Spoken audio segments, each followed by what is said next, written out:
ሀቅ የሚመለክ አምላክ የለም ማለት ነው። መሐመድ ረሱሉላህ ማለት ደግሞ ረሱል ሰለላሁ ዐለይሂ ወሰለም የአላህ መልእክተኛና ባሪያ ናቸው ብሎ ቁርአን በእሳቸው ላይ የወረደው ቁርአን ያላህ ንግግር ነው ያላህ ቃል ነው ብለህ ታምናለህ። እሳቸው ደግሞ ኦንቶሎጂካሊ እንደኔና እንዳንተ ሰው ናቸው። ከሴት የሚለዩት ጾታቸው ወንድ ነው። ሜታፊዚካሊ ከኛ የሚለዩት ነገር ምንድነው? ሜታፊዚካሊ ነው የሚለዩት፣ በማንነት ይለያሉ። እሳቸው ነብይ ናቸው፣ መልእክተኛ ናቸው። እንደገና ደግሞ የነቢያት ቁንጮና መደምደሚያ ናቸው ማለት ነው። ይሄ ነው እንትኑ። ድረሱልን አንላቸውም፣ አንጠራቸውም። ወደ እሳቸው ደዋ እናድርጉ። እሳቸው ፍጡርም ሰውም ስለሆኑ ማለት ነው። ይሄ ነው ያለው ነገር። መልእክተኛ መሆናቸውን ብቻ አንድ ሰው መመስከር አለበት ማለት ነው። እኔ የምለውን ተከትለታለህ ማለት ነው ኢንሻአላህ። አሽሃዱ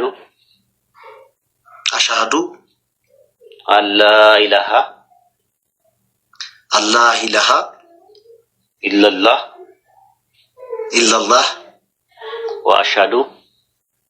ወአሽሃዱ አነ ሙሐመደን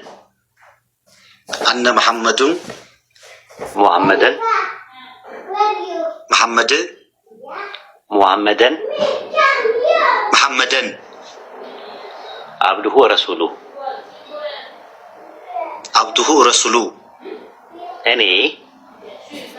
እኔ ከአላህ በስተቀር በሐቅ የሚመለክ አምላክ የለም ብዬ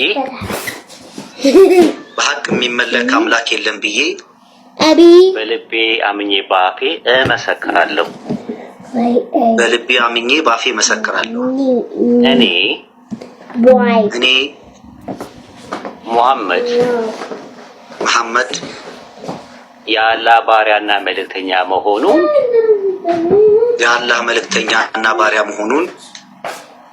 በልቤ አምኜ በአፌ እመሰክራለሁ።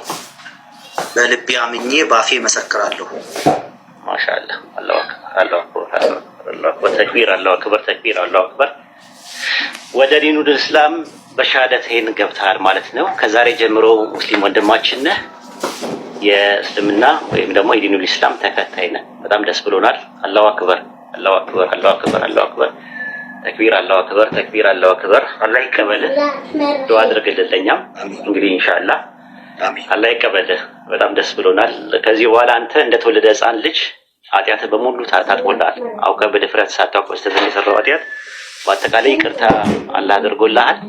ማሻአላህ አልሐምዱሊላህ። ዱዓ አድርግልን። ወንድሞች እንግዲህ ደስታቸውን ይገልጻሉ። እንግዲህ አሁን ከሳላ ልጀምርና ወደ አህመድ እንትላለሁ። ሁላችሁም እንድታወቁ አደርጋችኋለሁ ማለት ነው። ወንድም ሳላ አለ። አሰላሙ አለይኩም። ደስታህን ገለጽለት። ወአለይኩም ሰላም ወራህመቱላህ። እሺ ሁላችሁንም ሰላም ብያለሁ። ወንድም ተድላ እንኳን አላህ Subhanahu Wa Ta'ala ወደ ተፈጠርክበት ወደ ዲነል ኢስላም አመጣ። አንተ በጣም ደስ ብሎናል።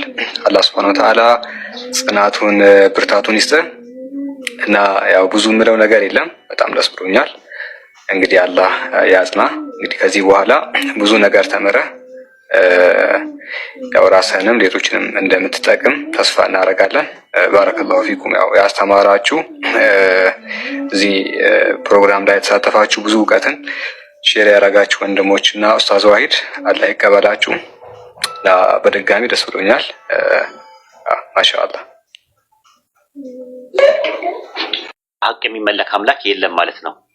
መሐመድ ረሱሉላህ ማለት ደግሞ ረሱል ሰለላሁ ዐለይሂ ወሰለም የአላህ መልእክተኛና ባሪያ ናቸው ብሎ ቁርአን በእሳቸው ላይ የወረደው ቁርአን ያላህ ንግግር ነው ያላህ ቃል ነው ብለህ ታምናለህ። እሳቸው ደግሞ ኦንቶሎጂካሊ እንደኔና